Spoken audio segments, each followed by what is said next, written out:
The next morning I woke up to a quiet that felt engineered. No messages.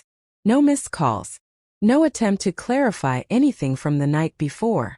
I checked the family group chat out of habit. It was gone. Not muted. Not archived. Removed. My brothers' names disappeared from the top of my screen as if they had never existed there.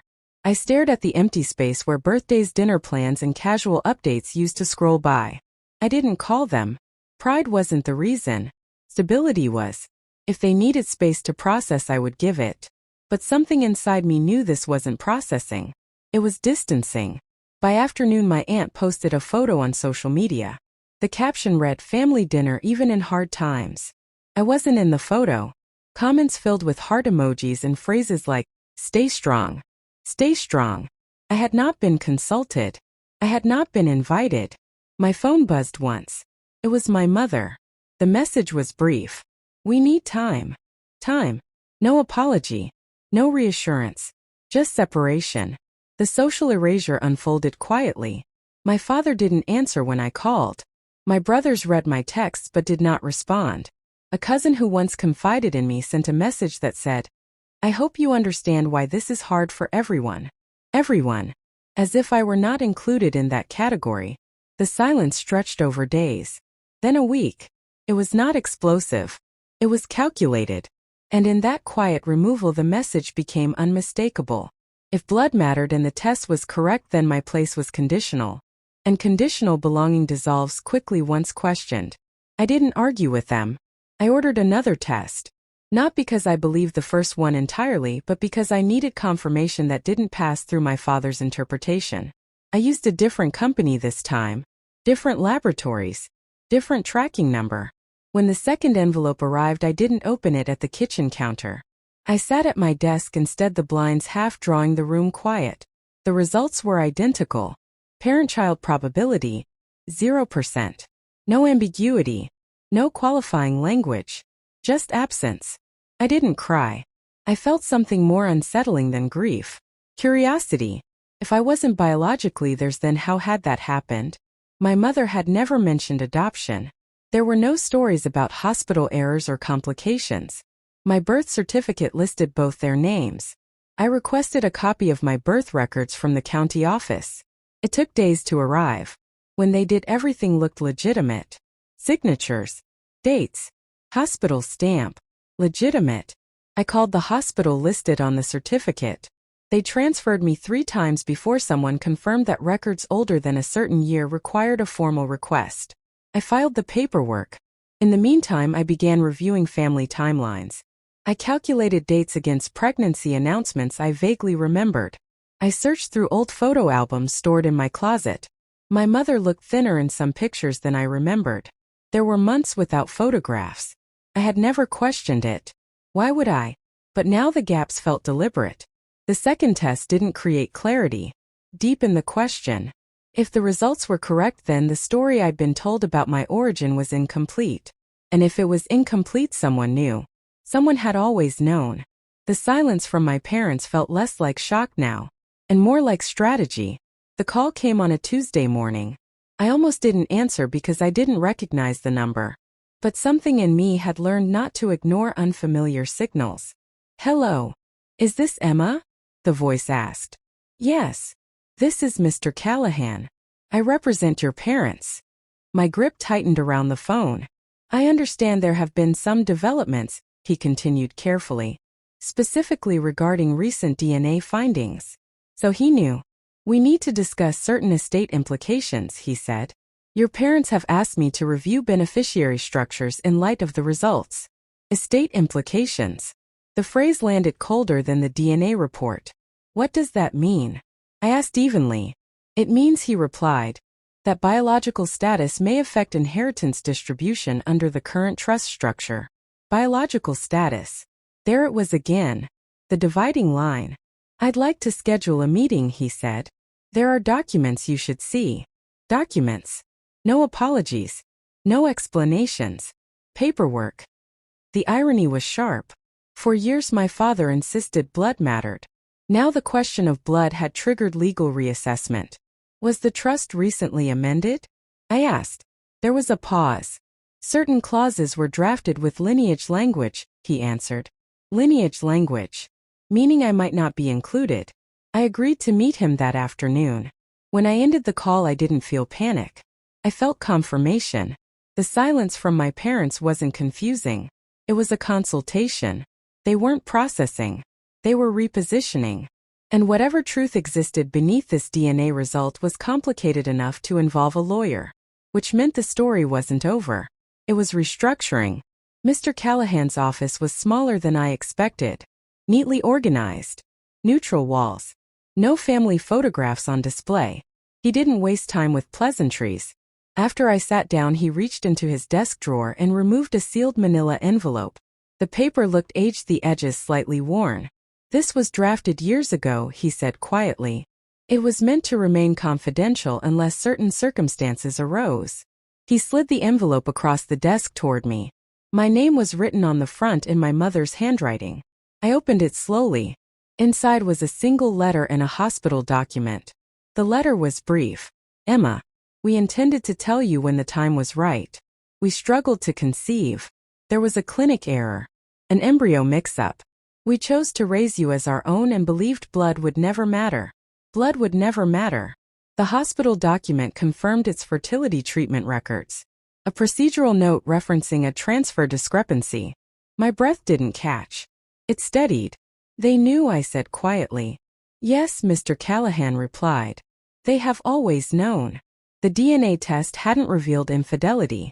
It had revealed concealment. The narrative of betrayal had shifted. I wasn't an anomaly. I was the secret. And suddenly the word blood sounded smaller than it ever had. Mr. Callahan allowed the silence to settle before he spoke again. The trust your parents established 20 years ago contains language specifying distribution to biological descendants, he said carefully. At the time they assumed that wording would never be contested. Because they never planned to disclose the clinic error, I replied. He nodded. The problem, he continued, is that the recent DNA results created a legal discrepancy. If biological language is strictly interpreted, your standing as a beneficiary could be challenged. Challenged? The word was measured, not aggressive. But it carried weight. They're revising the trust? I asked. They attempted to, he answered. But that's where the complication arises. He turned another document toward me. Under state law, children conceived through assisted reproductive procedures with intent to parent are recognized as legal heirs regardless of genetic linkage, particularly when there is documented intent. Documented intent. The letter in my hand suddenly felt less like confession and more like evidence. They cannot retroactively disinherit you based on biology, he said calmly. Not without triggering litigation. Litigation. The room shifted slightly in my perception. The dynamic had moved from rejection to exposure. So if they try to exclude me, I said slowly, they risk invalidating the entire trust? In practical terms, yes, he replied. The structure becomes vulnerable. Other beneficiaries could contest. The estate could be tied up for years. The irony was precise. They had used biology to question my belonging. But the law didn't recognize their emotional reaction as sufficient cause. Why are you telling me this? I asked. Because, he said evenly, your parents believed you might not understand the legal implications. I disagree. He folded his hands. They consulted me about adjusting distributions, he added. I advised caution. Because blood doesn't override documented intent, I said quietly. Correct. The power shift was not dramatic. It was structural. They had tried to redefine me based on a lab result. But the law recognized something else. Intent. Responsibility. Recorded parentage. They can't erase me, I said. Not without erasing more than they intended. For the first time since the envelope arrived, I felt something settle into place. Not triumph. Clarity. My parents' rejection had been emotional. The consequences were legal. And legal reality does not bend easily to wounded pride.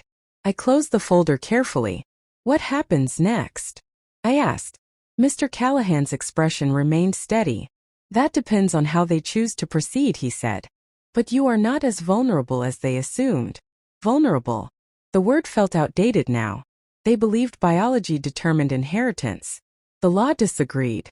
And for the first time since they questioned my place in the family, the structure beneath their authority had shifted. Quietly, permanently.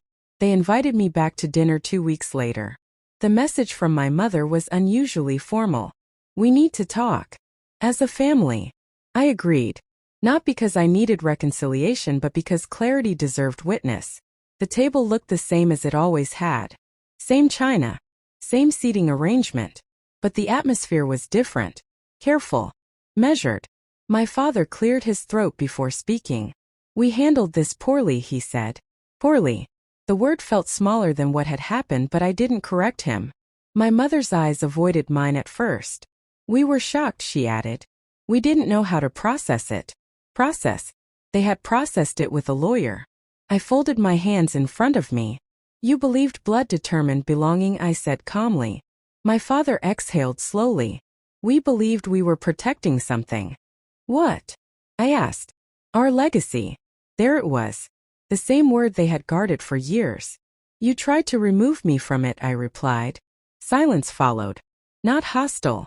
Heavy. We've amended the trust language, my father said quietly. It reflects intent. Intent. The word returned like a mirror. My mother finally looked at me. We should have told you the truth years ago. Yes, they should have. But an apology doesn't rewrite the impact. It only acknowledges it. I didn't raise my voice. I didn't demand reassurance. I simply nodded. Because the hierarchy had already shifted. And this dinner wasn't about restoring comfort. It was about recognizing consequences. The amendments were drafted within the month. I reviewed them alongside Mr. Callahan not as a daughter seeking reassurance, but as a legal stakeholder ensuring clarity. The revised trust language removed the biological qualifier entirely. It replaced it with phrasing that reflected documented parental intent and legal guardianship. Additional clauses were inserted to prevent unilateral modifications without full disclosure. No one announced the changes publicly, but the structure had been corrected. My parents signed the amended documents in Mr. Callahan's office.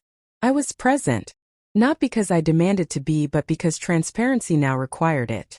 There were no dramatic exchanges, no emotional confessions, just signatures placed carefully on paper. The legal system had done what emotion could not. It required precision. My brothers were informed of the amendments afterward. Their reactions were measured. No one questioned the legality.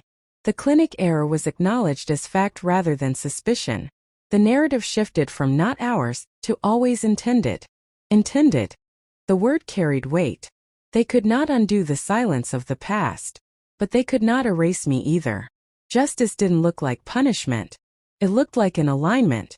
The trust now reflected what had always been true. And for the first time since the DNA envelope arrived, the foundation beneath my place in the family felt stable. Not because they restored it, because it had never legally disappeared. For years, blood matters had been spoken like doctrine in our house. It justified loyalty. It justified hierarchy. It justified pride. Now it sounded incomplete. Blood explains genetics. It does not explain intention. It does not explain who stays when things become inconvenient. It does not explain who signs documents, who chooses responsibility, who decides to parent regardless of DNA. I spent evenings rereading the letter from my mother. The clinic error had been an accident. The silence afterward had been deliberate. They feared the truth would destabilize our identity. Instead, hiding it did. Biology had become a weapon only when they were shocked into fear. When they regained composure, they remembered something they had once believed, that raising me was not conditional. The law had reinforced what should have been obvious. Intent matters. Choice matters. Presence matters. My sense of self shifted quietly. I had spent weeks wondering whether I belonged. Now I understood belonging was never dependent on chromosomes. It was dependent on consistency. And consistency had always been present. The phrase blood matters didn't disappear. It evolved. Blood may connect, but commitment sustains. Identity isn't defined by a lab result. It's defined by who shows up when the envelope arrives. And I was still here. The envelope that once felt like an accusation now sits in a file drawer labeled "Resolved." I don't look at it often. I don't need to. What began as a casual family experiment exposed something deeper than genetics. It exposed how fragile belonging can feel when it's tied to conditions. For weeks I questioned whether I was losing my family. In reality, I was uncovering it. My parents were not villains. They were frightened. Frightened that their carefully constructed narrative about lineage and legacy had been disrupted by a test result they didn't anticipate. But fear does not justify exclusion, and biology does not authorize erasure. Blood matters was once spoken as absolute truth. Now I understand it differently. Blood may explain origin, but truth explains stability. Truth forces accountability. Truth protects what fear tries to distort. My place in that family was never determined by a percentage on a report. It was determined by intention, documentation, and years of lived commitment. They tried to reduce me to data. The law reminded them of context. And context, when grounded in truth, is difficult to dismantle. Blood matters, but truth matters more. And truth, once acknowledged, does not need to shout to be permanent.